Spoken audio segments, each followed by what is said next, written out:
Hey there, you awesome people! I hope your day has been nothing short of fantastic. Welcome back to a brand new episode of What If Deku ate the Gomu Gomu no Mi. Izuku used to be quirkless, but that all changed when he sunk his teeth into an unusual fruit, granting him the power to stretch his body like rubber.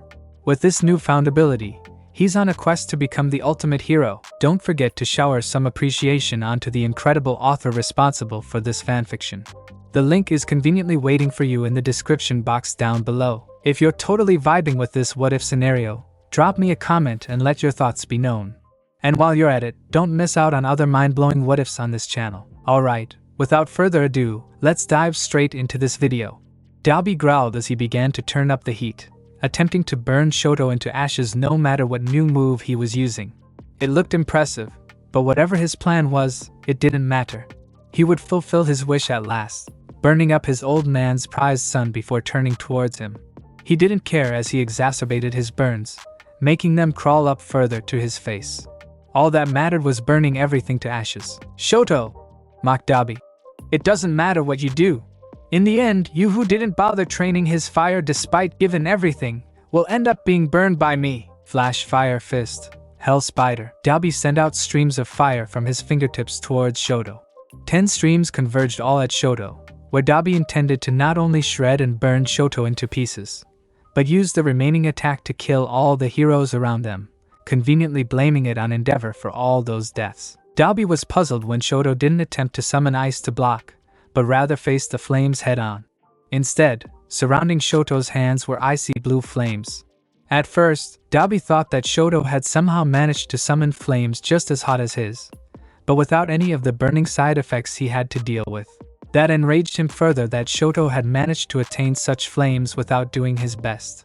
Then he realized the flames seemed off. Unlike his flames that were giving off intense heat, his didn't seem to do so. Shoto raised both his arms up before swinging them down right towards Dabi's attack. Flash fire fist. Cold flames flame blade. Shoto's attack slammed into the Dabi's attack, the attacks clashing against each other. It was then that Dabi noticed that the heat was starting to drastically drop before Shoto's attack overpowered his own, crashing into his body. The attack neutralized the heat of my attack, blinked Dabi in shock as he was pushed back, noting that Shoto had purposely pushed him further away from the other heroes. Still sentimental about the other heroes, Shoto! Shouted Dabi as he quickly fired up his quirk once more. I don't know what you did, but it doesn't matter. The end result will still be the same. It won't end the way you want, replied Shoto as the flames around his chest began to glow brighter. I will stop you! Suddenly, the flames went out, much to Shoto's shock. Shit, I haven't had enough time to master this state, thought Shoto before trying to gather the flames within him once again. Shoto! Mocked Dabi. It looks like you haven't fully mastered that move. Big brother is so disappointed. Dabi went on the attack once more, forcing Shoto to abandon his current move to summon a giant ice wall to defend himself. His new move, Phosphor, wasn't perfected yet. He needed time to gather the fire and ice quirks within him. Katsuki glared at Tamura Shigaraki, who was currently being controlled by All for One, the one who had stabbed his girl, who had to save him in his own moment of weakness. If there was something Katsuki Bakugo absolutely hated, it was being weak and somebody else paying the price for it. Seeing Himiko having to save him at the cost of risking her own life was a double whammy for him. In fact, when he saw All for One drop Himiko's body, he felt his sweat double, pouring from not only his hands, feet, and head, but all over his body. Katsuki yearned to beat All for One half to death, but he knew his own limitations. As All for One had calmly observed, the explosions originated from the ends of his limbs to attack and move. Even though he was fast and could instinctively know how to position his body in the air, taking those away was enough to render him powerless. What can I do? Thought Katsuki to himself as he glared at All for One, noting everything he did. How he attacked, how he defended, how he responded to each individual. Everything began to slow down in Katsuki's eyes as he began to be able to see each one of All for One's attacks, and even predict what he would do. But what use is that if I can't react fast enough? Pondered a frustrated Katsuki as he wiped off some sweat from his forehead onto his arms before looking down at his arms. Suddenly, a mental explosion went off inside Katsuki's mind. His sweat was the key component to creating explosions. He always used his hands to control it as it was the easiest way to direct them. Using his feet to help control an attack came after Izuku's suggestion. But what if that could be expanded upon his whole body? Sweat came from the whole body, not just his limbs.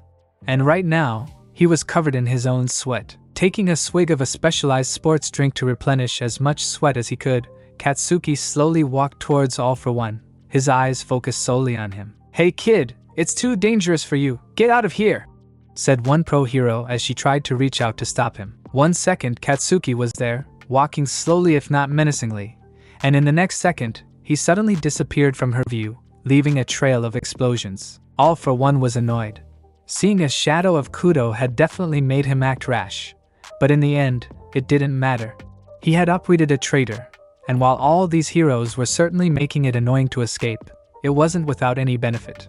There were a few quirks that he was certainly interested in taking before he made his grand escape. He had already taken 2 of said quirks, and was looking for a chance to escape, steal Star and Stripe quirk, and or kill Tashinori, when it happened. At one moment, All for One sneered as he saw Katsuki glaring at him, and deemed him as a barking puppy, unable to do anything to him. The next moment, he heard explosions as well as a gloved hand already in front of his face. Sparks came out before the explosion consumed his whole body. All for One growled as super regeneration kicked in, swiping his hand at Katsuki in annoyance. The fool was stupid enough to come so close that it would be easy to kill him with one swipe. The fact that he reminded him of Kudo, the one who was responsible for starting the chain of events that would lead to One for All being passed around, would only increase his satisfaction of killing Katsuki. Another chain of explosions could be heard, but it wasn't directed at All for One. Instead, Katsuki suddenly disappeared from his view, only to suddenly appear from behind to let out another giant explosion. "What?" coughed out All for One in shock. "How did he suddenly get so fast?" Katsuki grinned as he let out a chain of explosions to boost him away. Despite looking like he was ragdolling in the air, Katsuki had complete control of his airtime by instinct alone. Landing away from All for One, Katsuki took this chance to get his breath while picking up a piece of jagged rock. Letting it soak in his sweat, he threw it up into the air before launching himself towards him once more via explosions, changing his position to keep himself moving. "Annoying brat," growled All for One as he managed to track down Katsuki's position despite him flying around. "Die and never appear before me again." All for One shot out black tendrils towards Katsuki, intercepting his path towards him. He can't dodge this in time at his speed and reaction, thought All for One. Suddenly, explosions appeared in front of Katsuki, not to deter the tendrils, but to kill Katsuki's momentum forward. The sudden halt allowed Katsuki to maneuver his body to dodge the tendrils before using explosions to shoot himself forward at an angle, dodging All for One's attacks. That sudden shift in momentum. It's like Dash thought All for One only for a jagged rock to suddenly rocket towards his temple. All for One dodged it, cursing under his breath as he was reminded of Kudo once more, only for Katsuki to interrupt his thought with another explosion to the face. How is he still able to move despite all the G-forces his body is experiencing, thought All for One. Truthfully, though Katsuki was tough and built up a resistance to a certain degree, the amount he was experiencing would have overwhelmed him if it wasn't for a few things. His natural stubbornness, training, and the fact that Star and Stripe applied new order onto Katsuki to become even more resilient. "Come on!" roared Katsuki as he sent off a chain of explosions, knocking All for One to the ground. "I'm not finished with you yet, Kudo!" growled All for One in frustration. "You always ruined everything. You getting memory loss?" taunted Katsuki.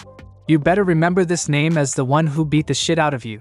I'm Katsuki Bakugo, and my hero name is Great Explosion Murder God Dynamite." Those who heard his name slightly winced at his rather atrocious and edgy hero name. "Enough of this!"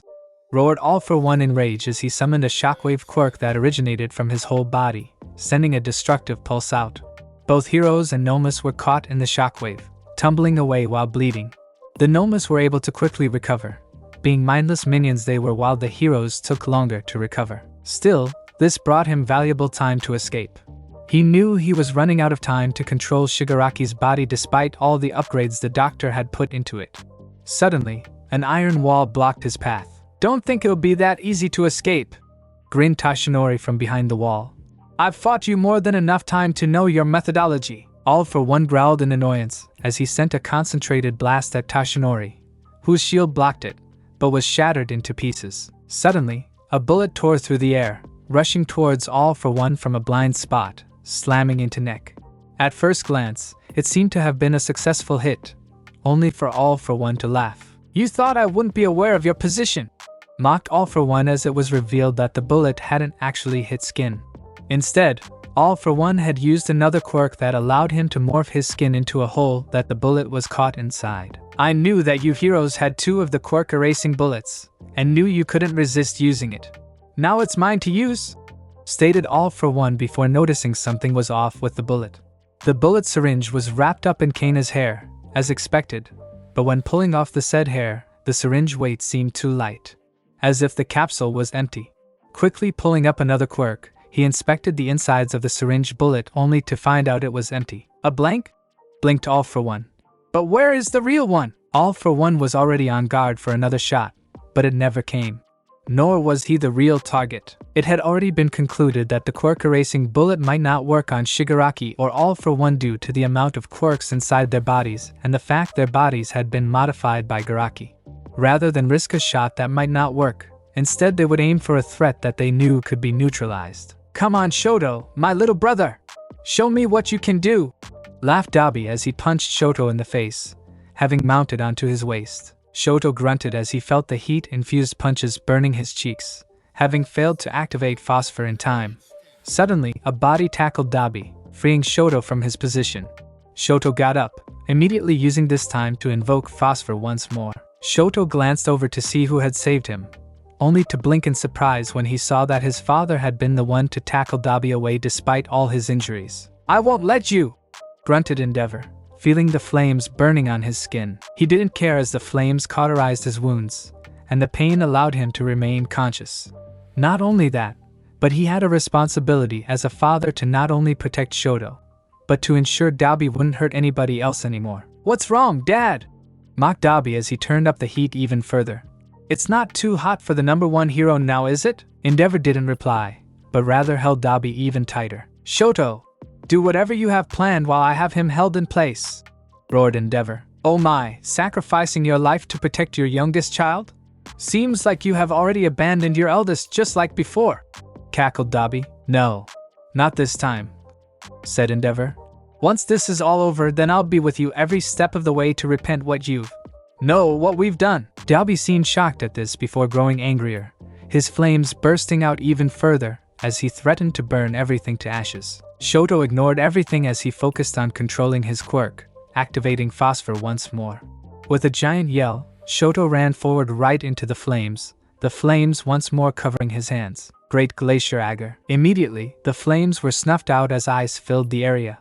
Before they could say anything though, a shockwave crashed into them, causing them all to stumble. Dabi, though shocked that all his flames had been neutralized, had already been planning something within his mind. He was the older brother, the one with flames so hot that they overpowered Endeavor's own flame, much less his little brother. If his talentless and lazy little brother could do it, why couldn't he? So he was already attempting to mimic Shoto's Phosphor state, and could feel something happening within his body. He had his dear birth mother's genes that made him resistant to freezing temperature. That meant he had to have some form of ice. "Anything you can do, I can do better," laughed Dabi as flames began to kick up once more while Endeavor and Shoto were trying to recover from the shockwave created by All For One. Suddenly, an arrow slammed into his flank, causing him to stumble. "The hell?" questioned Dabi as he yanked out the arrow. "You think this can stop me?" With a roar, Dabi tightened his grip on the arrow, imagining it burning into flames. Before reality set in as Dabi stared at the currently unburned arrow. "What? Why can't I burn this? Why can't I feel my fire?" shouted Dabi, his eyes widening before noticing just what exactly was on the tip of the arrow. A familiar red capsule with a syringe on the tip of the arrow, one that had released its contents into Dabi.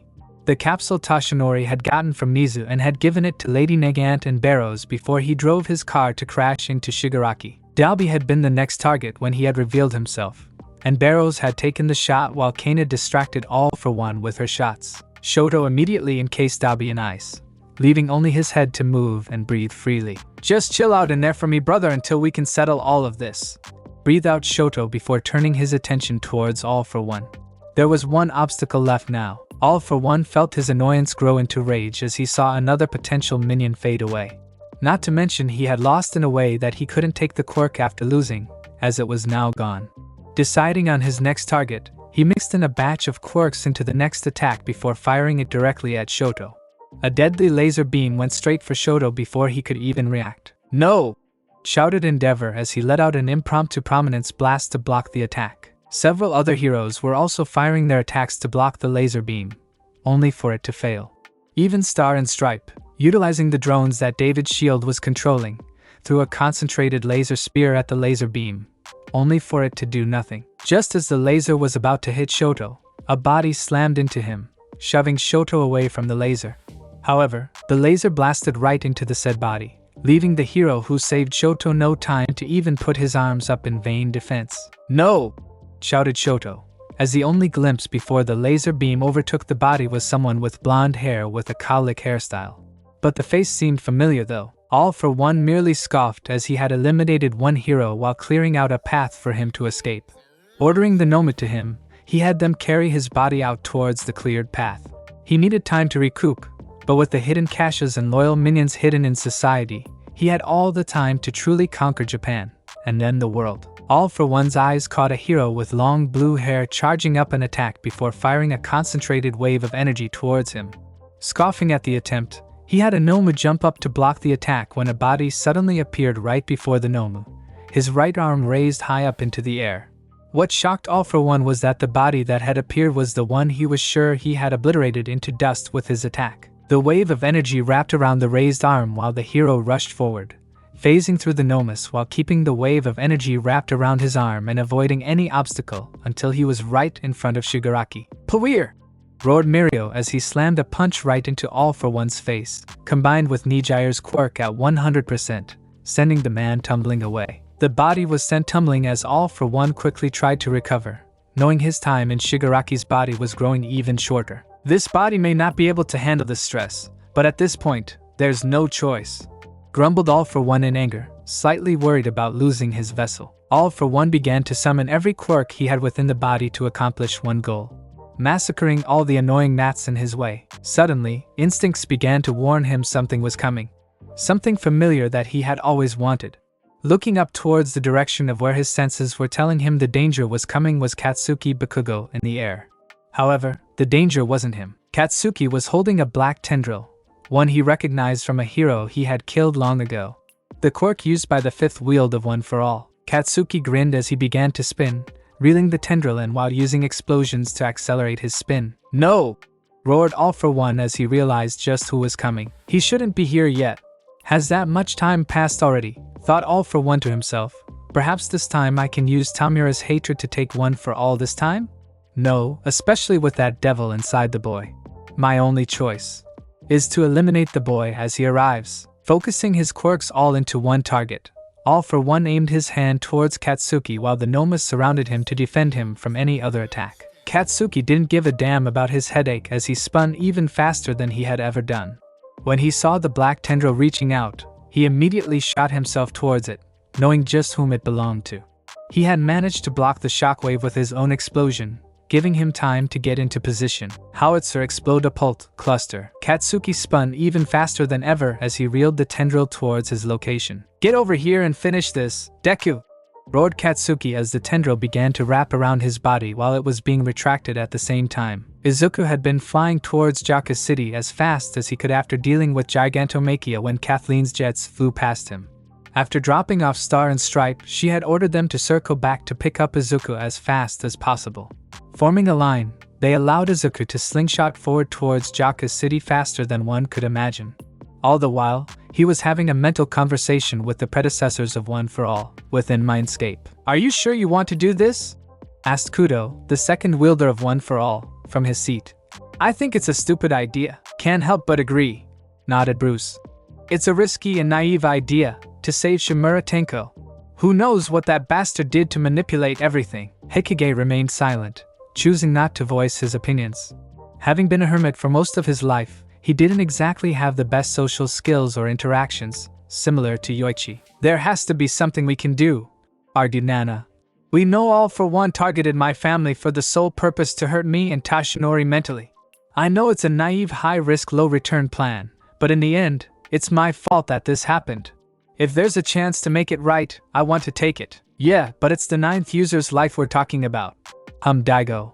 I don't want to risk the kid's life on a maybe. Admittedly, Nana's generation and beyond have been more passionate and more successful than we were, even if One for All grew stronger in the later years. Stated N. If there's a chance we can steal a piece back from All for One, this would be our only real chance. While the users argued for a bit when Yoichi clapped his hands, getting everyone's attention. In the end, we should ask the 9th user what he wants to do, said Yoichi. It's his decision, something that we all must respect. Izuku Midoriya, are you prepared to follow through with what you've decided? It's not too late to back out, and we all understand if you do. There is no shame in retreat if the task proves to be impossible. We all know that it's a very low chance of success. Izuku nodded. I know, but even if the possibility isn't zero, then I'll take it. That's what heroes do after all. Defy the odds and meddle in other people's business when you don't need it. While Kudo and Bruce sighed, they nodded their heads in agreement. Excellent, said Yoichi. And I believe that I might be able to help with that. I've been thinking about what happened back when my brother tried to steal back this quirk.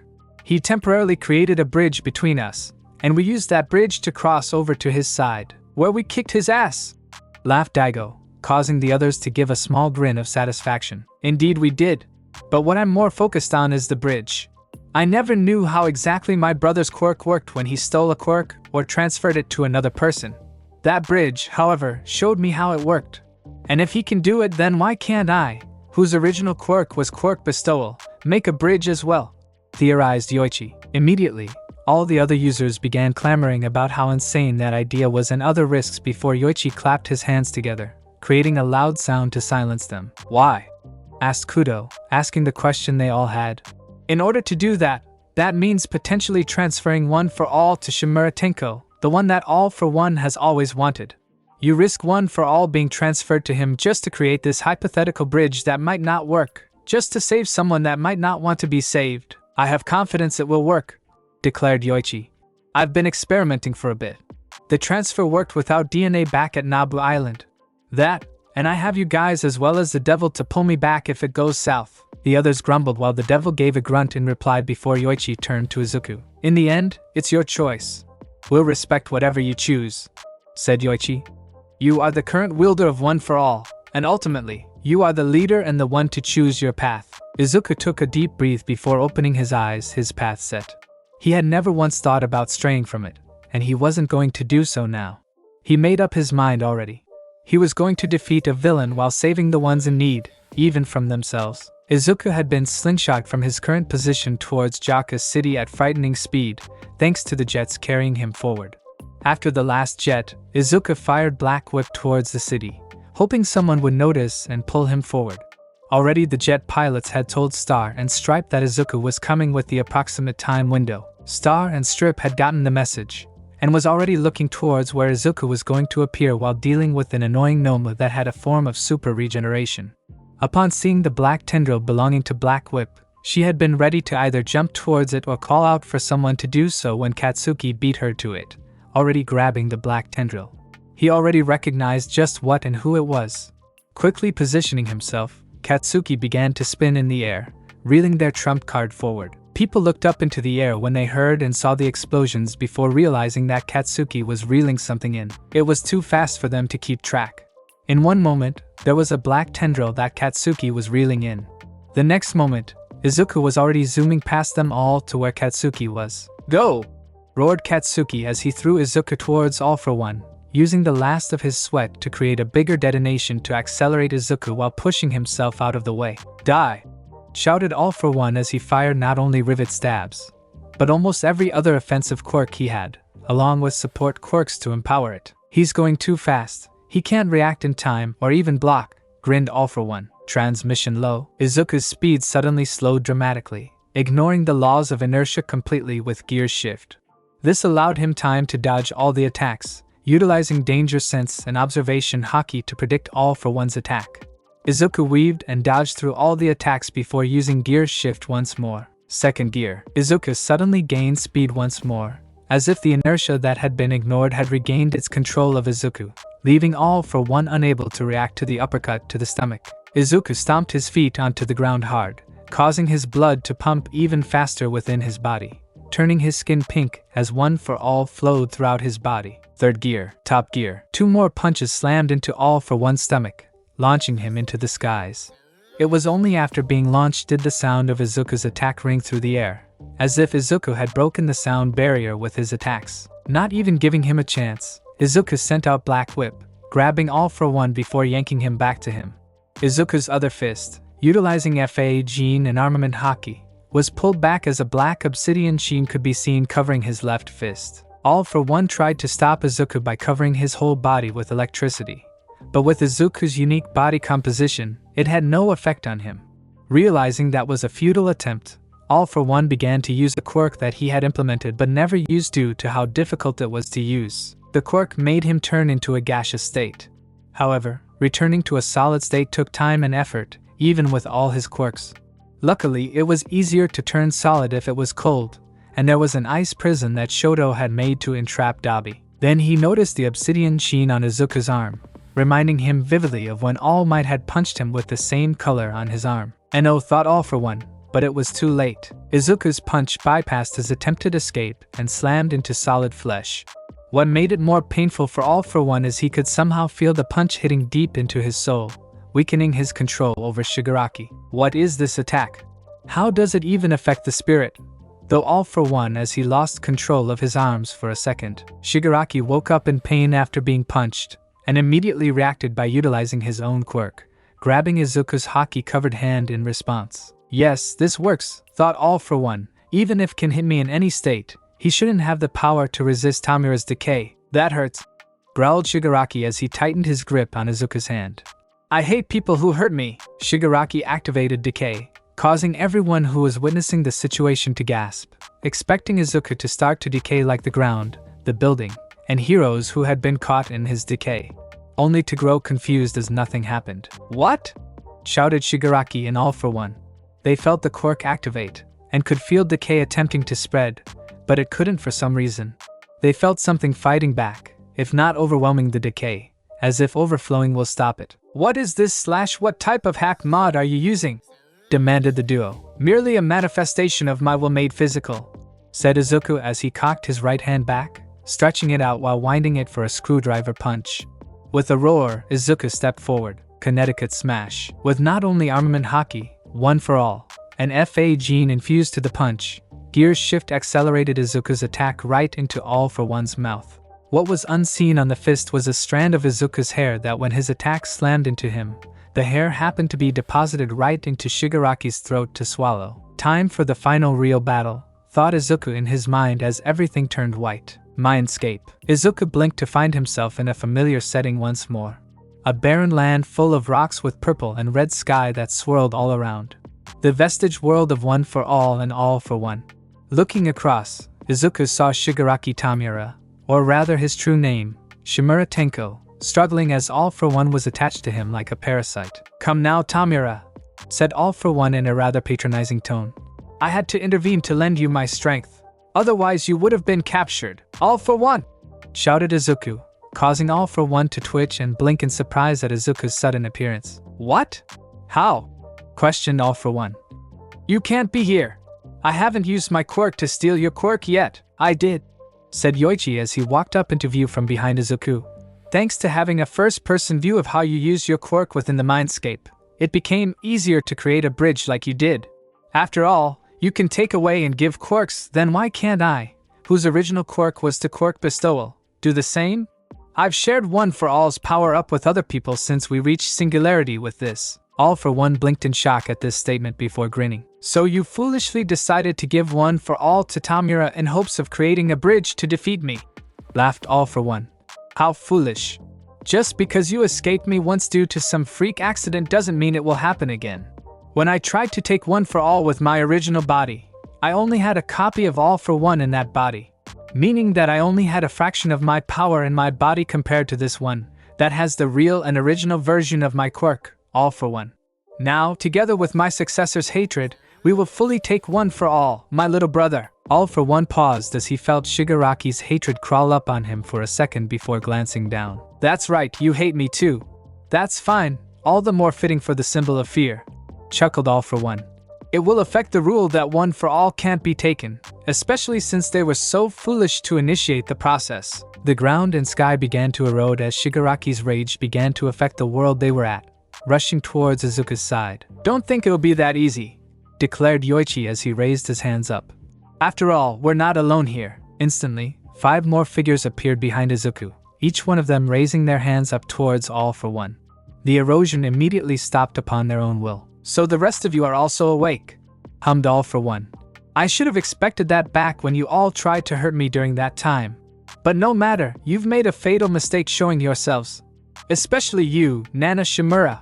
Look, Tamura, the dead person who happens to be your grandmother is in front of you. Don't you have something to say to her, for the one being responsible for everything you've gone through?" All for One began explaining that every time he appropriated a quirk, how he would see echoes or vestiges of the original owners of said quirks. Of course, they all cursed at him, but he was immune and deaf to their voices. It was this theory that allowed One for All to also carry the vestiges of the past users of said quirk along to each new user, as One for All took in the quirks of the said wielder. "Tenko," said Nana tenderly, looking at her grandson, who was currently being parasitized by All for One. "Nana Shimura," grunted Shigaraki as he glared especially at Nana, his mind flashing back to a memory of a photo that his father had hidden in his study. It had been a photo of him as a child along with Nana, revealing their connection. The one that his father had cruelly beaten him for peeking at the photo, telling him how he despised heroes, coming up with the line that heroes were people who hurt their own families just to serve other people. "It doesn't matter how we ended in this situation, Grandma," scoffed Shigaraki. "You can be rest assured you'll receive my hatred as well." Once again, Shigaraki tried to force his hatred through, only for the others to block it. "I know," said Nana sadly before looking straight at Shigaraki, "and I deserve every bit of hatred that you have for me, for causing this mess in the first place. But in return for taking all your hatred, I'll save you." All for One howled in laughter at her words before asking, "And how do you intend to do that? You who not only failed to defeat me, but even failed your own family." "She won't be alone," said Izuku as he took a step forward. "We'll be here every step of the way to stop you All for One and save Tamura from you. I don't need your help," lashed out Shigaraki as parts of the world began to erode once more. "You heroes are always busy meddling in business that you have no right to be a part of." Izuku merely smiled. "Then why does it look like you're asking for help?" Izuku kept walking even further in, clearly stepping into All for One's domain, with Nana following Izuku every step of the way. Suddenly, they were surrounded by shadowy hands, all trying to grab onto Izuku. Some were desperately trying to escape from All for One's grasp, others were trying to drag Izuku down to suffer with them, and some were loyally obeying All for One's orders, while the rest were chains from All for One. "Now drown.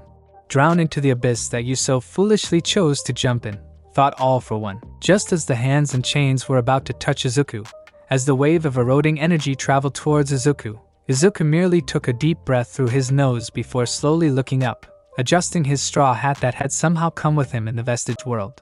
The pupils in his eyes suddenly constricted as Izuku let out a blast of Conqueror's haki from his body. The invisible wave of energy passed through everything, causing whatever it hit to freeze in place. "What?" shouted All for One and Shigaraki in confusion, and for once in All for One's life, fear for his life. Izuku didn't give All for One the chance to recover as he rushed forward, his right arm already cocking back and twisting for his go-to punch. His fist was already covered in armament haki as it began unwinding, with One for All coursing through him. Nebraska smash. The punch slammed into All for One, but Izuku wasn't done. Taking a step forward, he forced the punch downwards, slamming All for One, and by extension Shigaraki as All for One was still attached to him, into the ground. Black lightning with a red outline flashed all over the place, with the origin coming from Izuku's punch, Conqueror haki spilling all over the place. The ground collapsed beneath them, sending the trio down the abyss, with Nana quickly diving in to give chase. "Should we also dive in?" asked Banjo. Kudo responded by jumping into the abyss to give chase, followed by Bruce. "Does that answer your question?" chuckled Hikage. "I'm going to go. Though we're going into unknown territory, my danger sense may still be of use somehow. You can stay if you want." "Hell no, I'm going," shot back Banjo. "You can't stop me. Yoichi and I will stay behind to maintain the bridge," said En, but Yoichi shook his head. "This is my fight that has gone far too long, and now it's time to end this," said Yoichi. "You maintain the bridge. My presence will agitate my brother and make him focus on me, giving him tunnel vision," That's a chance we can use. Alright, let's stop wasting time and go, said Banjo as he shot out Black Whip, grabbing Yoichi before jumping down, with Hikage following behind, and sighed as he sat down, maintaining the connection that Yoichi had left behind. As much as he wanted to go, he knew his smokescreen would be of no use in this fight. But he could use it to help signal a way back for them. Good luck, said N out loud to the world. Falling, diving, descending, plunging, sinking. Those were the words Izuku could only think of as he fell further and further into darkness. But he looked onwards, unafraid of the abyss. Behind him, he could feel Nana just right behind him, with the other users further back behind him, chasing to catch up. Soon, Izuku saw a glimpse of light before turning himself towards it, steering to the light. The light got brighter and brighter as he closed in until he had to shield his eyes. Upon regaining his vision, Izuku noticed he was now standing in front of a house with the name Magi/Shimura on the nameplate. This is most likely his origin, whispered Nana as she landed next to Izuku. Where everything began. The others are trying to catch up, but I don't know how long it'll take for them to arrive since we're here. Time might move differently. Not only that, but we seem to have a physical form here. Izuku nodded as he stepped forward. They couldn't waste any time just waiting for the others, especially at this critical moment. Walking forward, they met no resistance, most likely because Shigaraki had been knocked into a daze when Izuku had punched All for One from earlier. A shadowy figure had appeared, but Izuku backhanded the figure out of the way. You ready? Asked Izuku. Nana nodded, ready to see what caused her grandson to stray so far, to becoming All for One's pawn. Opening the door, the first thing they saw was a photo of Nana herself hugging her child Kotaro, before she had to give him up for adoption to prevent All for One from using him against her. This photo. He must have kept it as a keepsake, thought Nana. The duo could hear an echo of another child's voice, stating that the hero in the photo was their grandmother, and that they would become heroes together without their father knowing. However, the next scene chilled their bones, especially Nana. Upon entering, they saw Kotaro, now fully grown, slapping a shadowy childlike figure that was clearly Shigaraki as a child, without any remorse nor restraint. That wasn't your grandmother in that photo, said Kotaro coldly. That was a monster who abandoned her child just to be a hero. Nana could feel her heart shattering upon hearing such words from her son, her vision becoming hazy from her tears. Heroes are just people who are willing to hurt their own families only to help complete strangers, shouted Kotaro. Nana realized that Kotaro hadn't kept the photo as a keepsake of their treasured time together, but as a reminder of how much he hated her for leaving him. She had left him in foster care to protect him, but it had been in vain as All for One had still managed to find a blood connection to her. All it had done was foster resentment towards her that grew and apparently spread to her grandson. She was the one responsible for Tamura's origin, no matter her intentions. When she saw the image of her son raising his hand once more to slap her grandson, she knew she couldn't just watch anymore. Nana didn't care that it was the past, she needed to do something. She rushed forward, running straight into an invisible barrier, rejecting her. She didn't care as she pounded at the barrier as hard as she could. No, no, and no, screamed Nana. Let me in! I won't let this go on any longer. With a frenzied shout, she raised her right arm to punch the barrier with all her strength. Her right fist suddenly gained a black sheen as Izuku touched her back. Though Izuku allowed her to be able to use armament haki, it was Nana's own willpower that was smashing into the barrier. The barrier shattered into pieces, allowing Nana to rush forward before getting in between Kotora and Shigaraki. The slap hit Nana, but she stood firm. Who the hell are you? Get out! Shouted Kotaro, raising his arm once more. No, said Nana definitely as she raised her head. I won't let you hurt him anymore. Yet I am responsible for all this. So release all your anger on me, the one who deserves it. Izuku walked up to Shigaraki, whose shadowy figure began to fade away as they could see Shigaraki Tamura, or rather Shimura Tenko's childhood form. Suddenly, the scene changed, showcasing when Tenko first activated Decay, only to kill his family dog. In a panic, he tried to grab his sister for help, not knowing what would happen until Izuku suddenly appeared, intercepting his hands with his own. Izuku questioned why he was in his kid form, but chose not to question it as he held on tightly to prevent him from grabbing anything else, using armament haki to protect himself. It's alright now. You don't have to be scared anymore, said Izuku as he halted Tenko. Go away, shouted Tenko. You heroes are always pretending to be helping others. I didn't ask for your help. You didn't. acknowledged Izuku, nodding his head. But you looked like you were asking for help from your eyes. And I can't ignore that even if you're a villain and I'm a hero. No! I chose this! Cried Tenko. I destroyed my house and killed my family under my own volition. Otherwise. Why else would I have these hands? This quirk. Who could explain why I was born this way? To be alone. Izuku felt Tenko's hatred washing over him, threatening to decay his arms. But Izuku stood firm. He was just as stubborn as Tenko was when it came to helping others, his willpower tempered from everything he had experienced in life. It's a difficult question to answer, but I can tell you this, said Izuku slowly. Nobody was born to be alone. There will be someone there to hold out their hand to help you. That's why I'm here now. To help you and offer my hand. Tenko felt his willpower and hatred wavering before slowly collapsing onto his knees, unable to push forward. Izuku was proving to be much too strong for him to overcome despite everything that had been given to him. How? Why? Whispered Tenko as he felt himself fading. Suddenly, another memory flashed through him, but it was one completely unfamiliar to him. He saw a younger image of his father talking to someone via first-person point of view. What?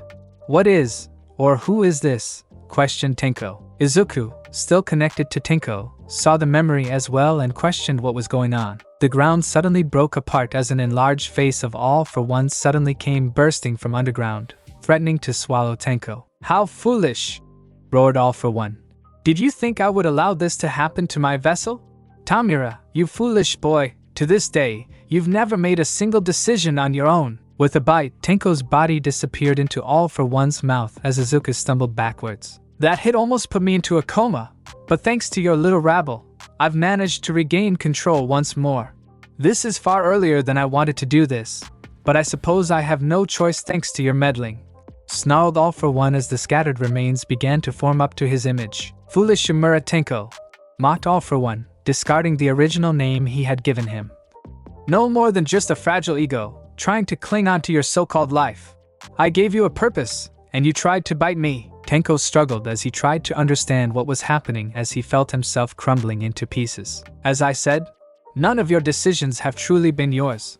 I merely made you think you did, otherwise you would have never attained such hatred and willpower, said All For One before explaining that his encounters with the 5th and 6th users of One For All taught him that he needed to surpass the user's willpower to secure it. So he decided to cultivate one from birth, by finding Shimura Kotora. He revealed that he had been the one to convince his family to have another child, one whose quirk he promptly stole upon birth. From there, he controlled every facet of Tenko's life, all the way to bestowing him a quirk that he had modified and stripped it until nothing but decay and destruction before bestowing it on him, when he disguised himself as an old man just helping Tenko back home. He himself had been waiting outside, just waiting for the opportune moment to activate it, and smiled at the destruction that had been unleashed. As for the aftermath, he manipulated a few people to pointedly ignore him, created a zone with Tenko as the center to scare off other people, and hired some goons to bully him before pretending to be the nice guy to gain his trust. Everything that has happened, your tragedies, your trials, tribulations, rejection or acceptance, all came from me. You were just a puppet that danced to my whim, boasted All For One, sinking the knife even deeper to Tenko's heart. A mere chess piece, a pawn meant to be sacrificed. Now fulfill your role and disappear. Before All For One could completely shatter Tenko's heart, a foreign object slammed into him hard, causing All For One to double over in pain and spit out what remained of Tenko. Nana quickly caught the still remaining parts of Tenko, cradling him to her chest. It's alright, I got you, whispered Nana as she tried to hold Tenko together. Grandma Nana has you. Hope you didn't forget about us, grinned Bruce, having been the foreign object that had slammed into All For One. We've been itching for a rematch, and this time, we're the ones who outnumber you now, with you having nowhere to run. Bruce had been thrown via the other users, with Lariat using Black Whip to spin Bruce so he was a spinning bullet, and Kudo increasing his momentum with gear shift. All while Bruce was repeatedly building up kinetic energy for his strike, creating a human bullet that smashed into All For One. All For One glared at Bruce, intending to smash the man down when a giant fist slammed into his face, sending him flying back. Don't forget about me, shouted Izuku. We're all here, All For One growled as he faced the users of One For All. It was clear to him now that he needed to destroy the threat in front of him here and now. And with Yoichi managing the bridge between them, He couldn't force them out like he did before. "No matter, you will all fall!" declared All for One. The final battle was upon them. Thank you so much for joining me on this incredible journey today. I hope you enjoyed exploring the fascinating what-if scenario of Deku. The possibilities were truly mind-blowing. If you found this video entertaining and thought-provoking, don't forget to give it a thumbs up, share it with your friends, and subscribe to the channel. Your support means the world to me and inspires me to bring you more captivating content in the future. Stay tuned for more exciting what-if stories and other amazing videos coming your way. Until next time, take care, stay curious, and keep embracing the power of imagination.